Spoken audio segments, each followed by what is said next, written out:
UDF ക്യാമ്പുകളിൽ വലിയൊരു പ്രതീക്ഷയോടുകൂടി അവരിപ്പോൾ വളരെ ദ്രുതഗതിയിൽ തന്നെ സീറ്റ് വിഭജന ചർച്ചകളുമായിട്ട് മുമ്പോട്ട് പോവുകയാണ്.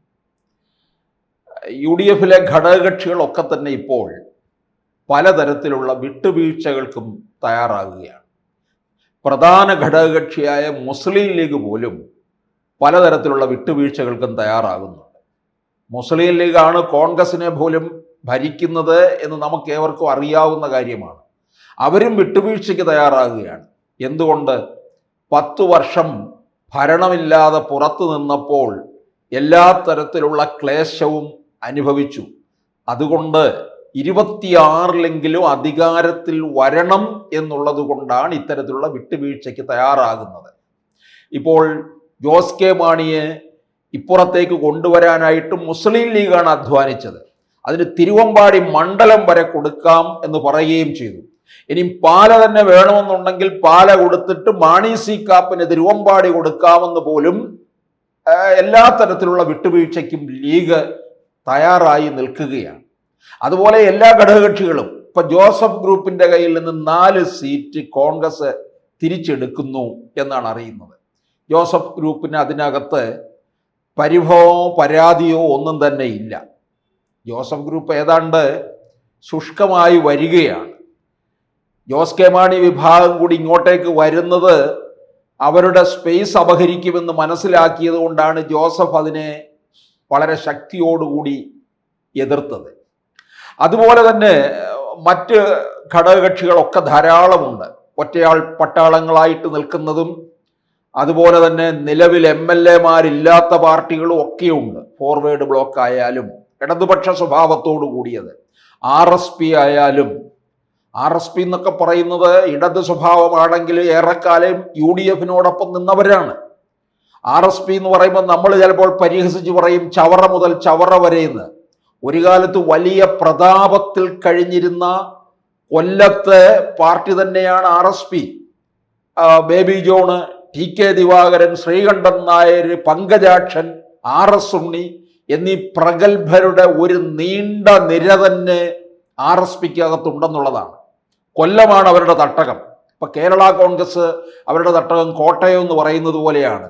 ഇവിടം കൊല്ലമാണ് അവർക്ക്. ഇപ്പോൾ ഏതാണ്ട് RSP എന്ന് പറയുമ്പോൾ നിലവിൽ MLA-മാരില്ല. കഴിഞ്ഞ 2 തവണയായിട്ട് 2016 മുതൽ അവർക്ക് MLA-മാരില്ലാതിരിക്കുക. പക്ഷേ അവർക്കൊരു MP ഉണ്ട്. ആ MP ദേശീയ തലത്തിൽ തന്നെ ഏറെ ശ്രദ്ധേയനും ചർച്ചാ വിഷയവുമാണ്.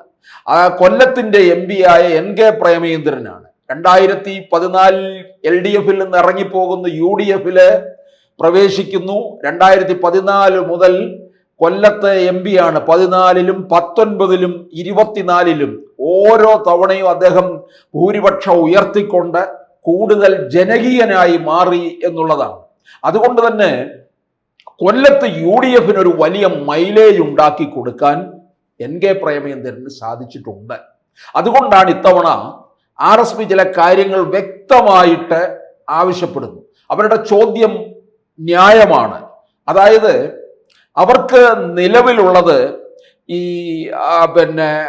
ഇരവിപുരം, കുന്നത്തൂര്, ചവറ ഇതൊക്കെ അവരുടെ നിലവിലെ കൊല്ലം ജില്ലയിലെ സീറ്റുകളാണ് കൊടുത്തിരിക്കുന്നത്.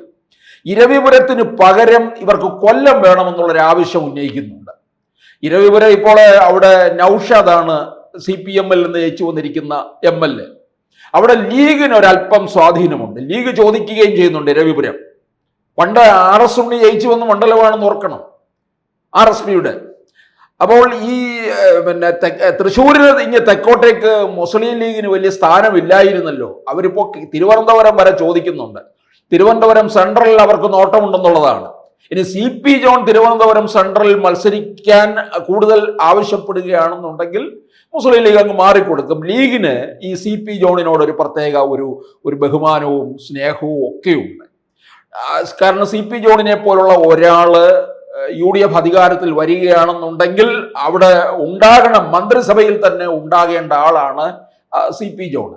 അപ്പൊ എന്തായാലും ഈ ഇരവിപുരം അങ്ങനെ അവർക്ക് താല്പര്യം കുറഞ്ഞു. അതിന് പകരം കൊല്ലം ആവശ്യപ്പെടുന്നുണ്ട്. കാരണം കൊല്ലത്ത് ഈ NK പ്രേമചന്ദ്രൻ വളരെ വലിയൊരു അടിത്തറ ഉണ്ടാക്കിയിട്ടുണ്ട്. അത് RSPയുടെ ഒരു ബാനർ തന്നെയാണ്. കാരണം ഇപ്പോൾ അവിടുത്തെ MLA എന്ന് പറയുന്നത് 2016 മുതൽ മുകേഷാണ്. 2021 പരാജയപ്പെടുമെന്ന് കരുതിയതാണ്. അന്നത്തെ ആ ഒരു ഒഴുക്കിൽ കയറി വന്നതാണ്. വെറും ഒരു 2200 വോട്ടിന്റെ ഭൂരിപക്ഷം മാത്രമേ ഉള്ളൂ. കൊല്ലത്തുകാർക്ക് ഒരിക്കലും വേണ്ട എന്നവർ കൊല്ലത്തുകാരെ കയ്യിൽ വെച്ച് പറഞ്ഞ ഒരു MLA ആണിത്. അങ്ങനെ CPMന്റെ അടിത്തറ തന്നെ അവിടെ മുകേഷ് ഇല്ലാതാക്കി കളഞ്ഞു എന്നുള്ളതാണ്. ഇപ്പൊ 2024 ലോക്സഭയിലേക്ക് മത്സരിക്കാൻ CPMല് സ്ഥാനാർത്ഥികളില്ലായിരുന്നു. ഒടുവിൽ ആരെ തന്നെ നിർത്തി? ഈ ചലച്ചിത്ര പുങ്കവനെ തന്നെ എടുത്തു പ്രതിഷ്ഠിച്ചു. അദ്ദേഹം വിചാരിച്ചത് തനിക്കെന്തോ വലിയൊരു കിരീടം സമർപ്പിച്ചിരിക്കുന്നു എന്ന മട്ടിൽ നിന്നു. തൊലിക്കെട്ടി അപാരമാണ്.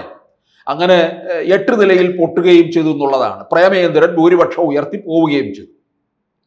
അപ്പൊ ഇവർക്ക് ഇതിനോടൊപ്പം തന്നെ ഈ RSPക്ക് ഈ കൊല്ലം വിട്ടിട്ട്, അതായത് ആറ്റിങ്ങലും മട്ടന്നൂരും ഒക്കെ കൊടുത്തിട്ടുണ്ട്. അതവർക്ക് താല്പര്യമില്ല എന്നാണ് പറയുന്നത്.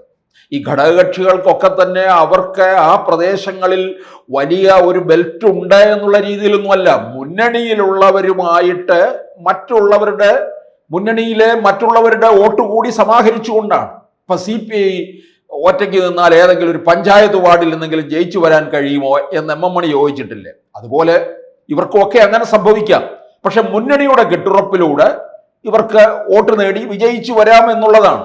പക്ഷെ ഇവർക്ക് ഈ 2 മണ്ഡലത്തിനോട് താല്പര്യമില്ല. പകരം ചടയമംഗലമോ പുനലൂരോ വാമനപുരം, അരുവിക്കര, അമ്പലപ്പുഴ സീറ്റുകളിൽ ഏതെങ്കിലും ഒന്ന് നൽകണം എന്നാണ് ഇവർ ആവശ്യപ്പെടുന്നത്. കോൺഗ്രസ് കഴിഞ്ഞ തെരഞ്ഞെടുപ്പുകളിൽ തോറ്റ സീറ്റുകൾ മാത്രമാണ് തങ്ങൾ ആവശ്യപ്പെടുന്നതെന്നാണ് RSP നേതാക്കൾ തന്നെ പറയുന്നത്. ഇപ്പോൾ ഇവർക്ക് ചവറയിൽ എന്തായാലും ഒരു സീറ്റ് ഉറപ്പാണ്. അത് വിജയിക്കുകയും ചെയ്യും. അത് ഇക്കുറി ഷിബു ബേബി ജോൺ തന്നെ ആയിരിക്കും മത്സരിക്കുക. 2021 ഷിബു ആയിരുന്നു മത്സരിച്ചത്. അവിടെ 2016 നിന്ന് CPMന്റെ സഹയാത്രികനായി നിന്ന് മത്സരിച്ച് വിജയിച്ച വിജയൻപിള്ള, അദ്ദേഹത്തിന്റെ നിര്യാണത്തെ തുടർന്നാണ് 21 ഡോക്ടർ സുജിത് വിജയൻപിള്ള മത്സരിക്കുന്നത്. സുജിത് വിജയൻപിള്ള വിജയിച്ചത് 1029 വോട്ടിന്റെ ഭൂരിപക്ഷത്തിൽ മാത്രമാണ്. ഇപ്പോഴത്തെ ഒരു സാഹചര്യത്തിൽ അതിശക്തമായിട്ടുള്ള ഒരു ഭരണവിരുദ്ധ വികാരം നിൽക്കുന്നു. അത് ഇവർക്ക് അനുകൂലമാക്കി മാറ്റിയെടുക്കാൻ കഴിയും. പിന്നെ പ്രേമചന്ദ്രൻ കൊല്ലം പാർലമെന്റ് മണ്ഡലത്തിൽ ഉണ്ടാക്കിയെടുത്തിട്ടുള്ള അടിത്തറ, ഇത് ഇത്രയും കൂടെ നോക്കുമ്പോൾ തീർച്ചയായിട്ടും RSPക്ക് അത് ഉറപ്പാണ്. പണ്ട് കാലത്തെ ഇവർക്ക് ഉറപ്പായ മണ്ഡലമാണ്. 2016 ഇവരുടെ കയ്യിൽ നിന്ന് പോയതാണ്. പൊതുവെ ഒരു LDF തരംഗത്തിൽ അത് സംഭവിച്ചതാണ് എന്നുള്ളതാണ്. അതുകൊണ്ട് ഈ പ്രേമചന്ദ്രൻ ഉണ്ടാക്കിയെടുത്തിരിക്കുന്ന ഒരു വലിയ ജനസ്വാധീനം ഉപയോഗിച്ചുകൊണ്ട് തന്നെയാണ് ഇവർ കൂടുതൽ സീറ്റ് എന്നല്ല, സീറ്റ് നിലവിലുള്ളത് വെച്ച് മാറാൻ. ഇപ്പം ലീഗും കോൺഗ്രസും തമ്മിൽ ചില സീറ്റുകൾ വെച്ച് മാറുന്നുണ്ട്. അങ്ങനെ പലതരത്തിലുള്ള വിട്ടുവീഴ്ചകൾക്ക് ഇപ്പോൾ മുന്നണി തയ്യാറെടുത്ത് നിൽക്കുകയാണ്. അത്തരത്തിൽ ചില കാര്യങ്ങൾ മാത്രമേ RSPയും മുമ്പോട്ടേക്ക് വെക്കുന്നുള്ളൂ. എന്തായാലും കൊല്ലം ഇവരുടെ ഒരു പ്രധാന നോട്ടം തന്നെയാണ്. കാരണം അത് പ്രേമചന്ദ്രൻ ഉണ്ടാക്കിയെടുത്ത ഒരു അടിത്തറയാണ്.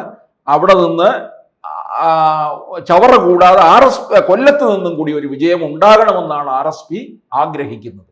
കൂടുതൽ വാർത്തകളും വിശേഷങ്ങളും നിങ്ങളിലേക്ക് എത്താൻ ABC മലയാളം സബ്സ്ക്രൈബ് ചെയ്യുക, ബെൽ ബട്ടണും അമർത്തുക.